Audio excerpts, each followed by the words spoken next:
It's in our mind, but that is not us. When we turn off the mind, we are pure awareness.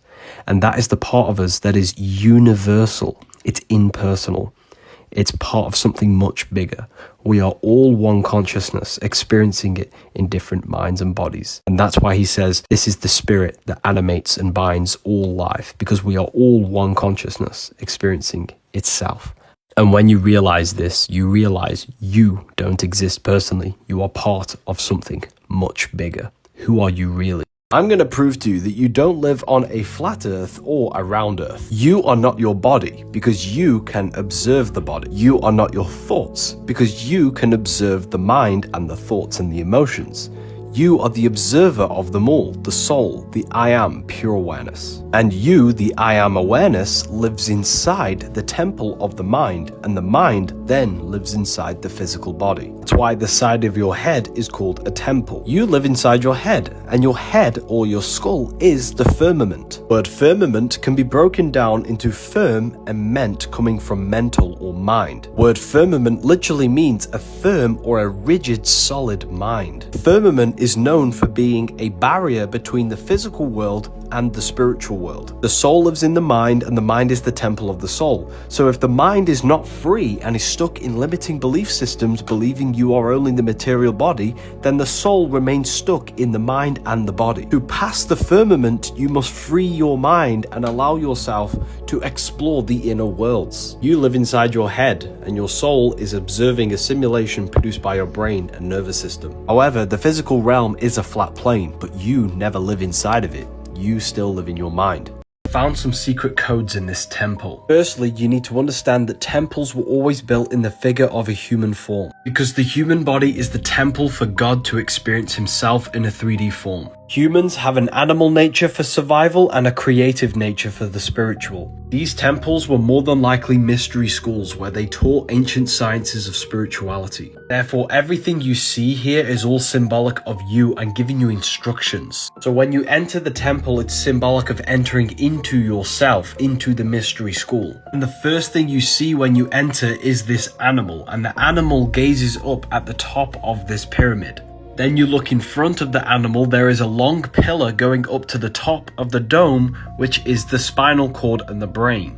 Even the dome matches up perfect with the dome of your head. In spiritual traditions, the spinal column is considered the stairway to higher consciousness, because the lower end of the spinal column symbolizes the lower mind, where your lower thoughts and desires take place, of sexual desire for the sexual organs and the digestive organs for food. In order to achieve your spiritual creative consciousness, you have to ascend your thought away from the lower end of the spinal column, because you can think with these lower organs, and most people only think about sex, food, and power in this world. The spiritual traditions taught you self-mastery so you could ascend your spinal column, ascend the stairway to heaven, and actually use your consciousness's full potential for creation. Because the advanced creative forces of consciousness are manifested in the upper half of the spinal column: love, expression, intuition, wisdom, and thoughts. This animal is not just randomly there, it's symbolizing going from your animal mind all the way to your higher mind, through discipline, self-mastery, and spiritual teachings. All of this is symbolic of the journey of yourself. Everybody should astral project at least once in their life, and the reason I say that is because it changes everything about yourself. What was destroyed for me was my sense of fear. When I left my body for the first time a few years ago, I no longer believed, I knew I was eternal. And that changed how I think, how I feel. No one can control me. I'm not afraid of death. No one can make me fear because I know I'm eternal. When you know this, it changes everything about you. It reborns your mind. It completely rebirths everything about you. And your old world is shattered. An astral or outer body experience is something that everyone should be seeking. It is the most helpful experience in my life, hands down.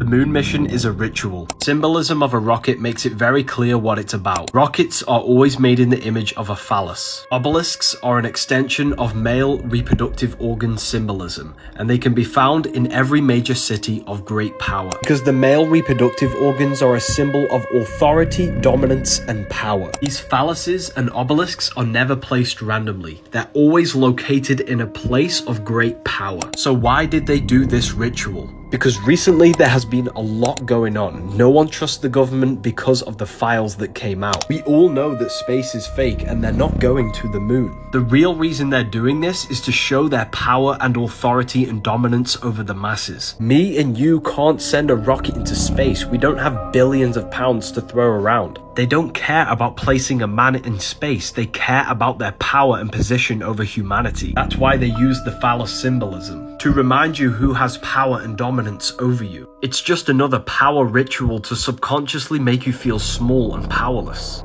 You are only powerless if you believe you are. Us as a collective consciousness hold the power to shape this reality to our will. We are the builders of this reality. Do not fall for their symbolic rituals.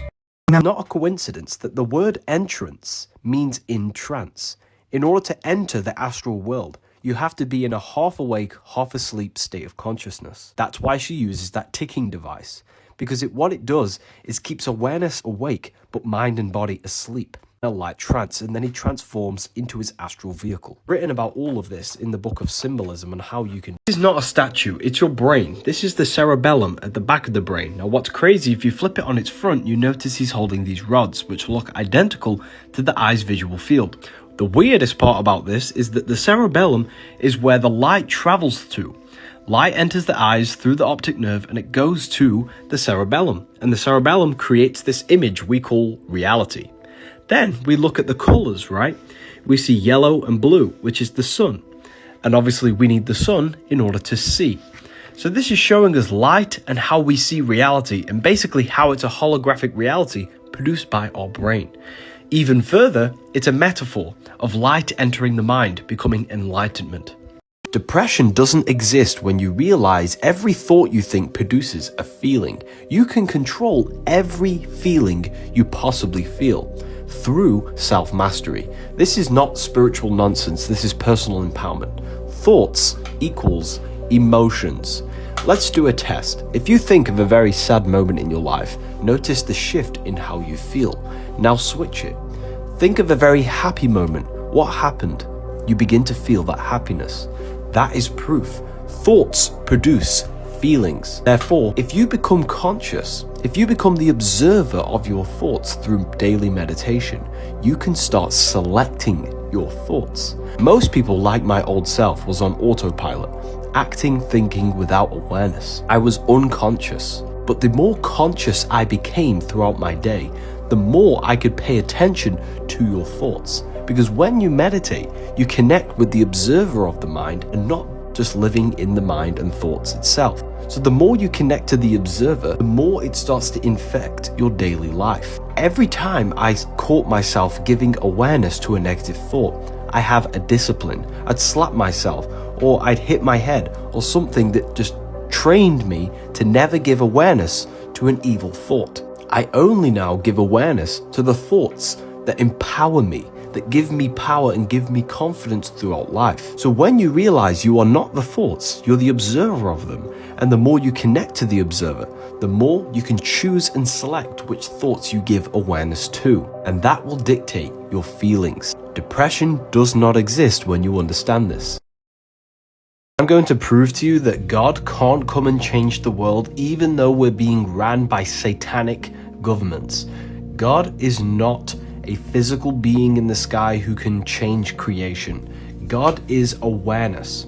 If you turn off your senses and you turn off your mind from thoughts, who are you then? You are pure awareness, just observation, no thought. You are the awareness behind your mind, behind your thoughts, behind your emotions, behind your body. And everyone in the world is a manifestation of that same awareness. We are all the same consciousness in different mind and bodies. We are all God experiencing himself in a three-dimensional physical form. Therefore, it is up to us how we unfold this creation. Creation was not created thousands of years ago. It's unfolding now in the present moment. And it's up to us how we create this creation. No one can come and change it magically. So if we listen to the elites, therefore they gain the creation. However, if we turn away from the elites, we then unite and create our own earth and own reality.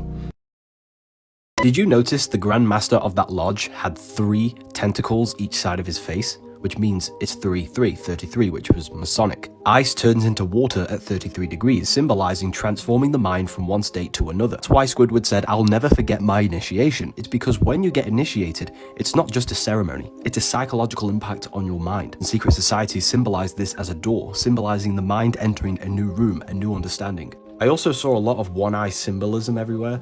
And the one-eye symbolism is all to do with enlightenment, right? Because the eyes require light in order to see. It's the same with our mind. Our mind requires information in order for us to perceive truth. There are good secret societies, there are also bad secret societies, but the symbolism remains the same throughout them all. You can use the knowledge for good or bad.